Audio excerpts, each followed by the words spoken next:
आप सबको बुलाने का मकसद था एक बहुत ही गंभीर समस्या, चुनौती जो कुछ कहिए हमारे सामने है। आप सबको मालूम है कि जो ये रेलवे लाइन का सिंगरौली का और ये छतरपुर वाली का जो निर्माण हो रहा है, उसमें हजारों किसानों की ज़मीन ली गई है। और अभी तक ये नियम केवल इसी से कांग्रेस शासन काल में नियम बना था कि जिस किसान की ज़मीन ली जाएगी, चाहे उसकी जितनी भी ज़मीन हो, उस ज़मीन के बदले उसके परिवार के एक सदस्य को नौकरी दी जाएगी। लेकिन ये जो दो लाइनों का निर्माण हो रहा है, इसमें पन्ना, छतरपुर, सतना, टीकमगढ़, ये अपना सीधी, रीवा, सिंगरौली, इन सारे ज़िले के किसानों की ज़मीन ली गई है। और उस समय कहा भी गया था, आश्वासन दिया गया था कि एक परिवार के सदस्य को नौकरी दी जाएगी। उसकी सूचियां भी बनी और सूची बनने के बाद मात्र 300 लोगों को नौकरी दी गई और शेष को नौकरी नहीं दी जा रही है।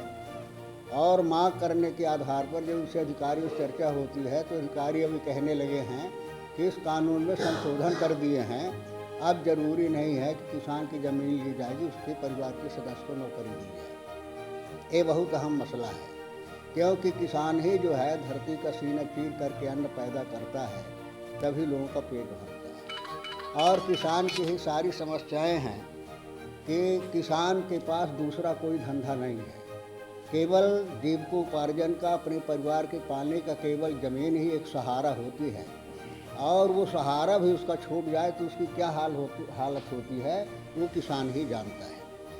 और एक लंबे समय से अपनी मांगों को लेकर के किसान लोग गोविंदगढ़ के रेलवे स्टेशन के पास धरना दे रहे हैं, प्रदर्शन दे रहे हैं। प्रजातांत्रिक तरीके से जो प्रजातंत्रीय अधिकार दिया है अपनी मांग को रखने के लिए, अपनी आवाज़ को उठाने के लिए, अपने हक को की जानकारी लेने के लिए, लेकिन सरकार और रेलवे विभाग जो है तो उसको अनसुनी कर रहा है, किसी भी तरह की उसमें कार्यवाही नहीं की जा रही। हम लोग सबसे पहले इस लाइन के सर्वे का मामला और इस लाइन में प्रभावित किसानों के बच्चों को नौकरी देने का मामला सदन में भी हमने उठाया था। सदन से जानकारी भी आज तक अभी हमारे पास नहीं आई।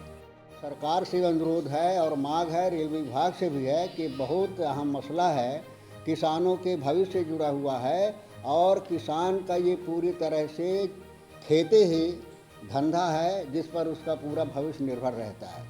इसमें किसी तरह के दांव पेच से, किसी तरह की टेक्निकल जानकारी के आधार पर इसको उलझाने की ज़रूरत नहीं है। किसानों का हक अधिकार मांगने की ज़रूरत नहीं है।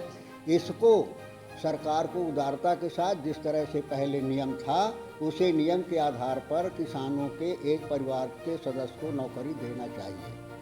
और बड़ी विडंबना के साथ ये कहना पड़ रहा है कि जब शांतिपूर्ण तरीके से जो संविधान ने अधिकार दिया है अपनी बात कहने का, अपना हक मांगने का, उसी के आधार पर शांतिपूर्ण तरीके से हमारे किसान आंदोलन कर रहे हैं। और उस आंदोलन को कुचलने का प्रयास किया जा रहा है, पुलिस बल भेज करके उनके मनोबल को तोड़ने का प्रयास किया जा रहा है, उनको डराने का, धमकाने का काम किया जा रहा है कि अगर माने इस आंदोलन करोगे, अपनी मांग रखोगे तो केस में फंसा दिया जाएगा, मुकदमा चालू कर दिया जाएगा। तो इस वजह से धमकाने का प्रयास हो रहा है। ये भी कहना चाहते हैं कि सरकार कह रही है अमृतकाल है, अमृतकाल है, तो क्या किसानों के लिए जो है तो विषकाल बनने का प्रयास कर रहे हैं क्या? अमृतकाल में है, उदारतापूर्वक विचार करें, किसानों की समस्याओं को हल करें और एक परिवार के सदस्य को नौकरी दें। और अगर ऐसी नौकरी नहीं दी जा रही है, किसान अपनी मांग के लिए आंदोलन कर रहे हैं, मैं अधिकारियों से अपेक्षा करना चाहता हूँ कि दमनकारी नीति को छोड़ दें, भय दिखाने की नीति को छोड़ दें।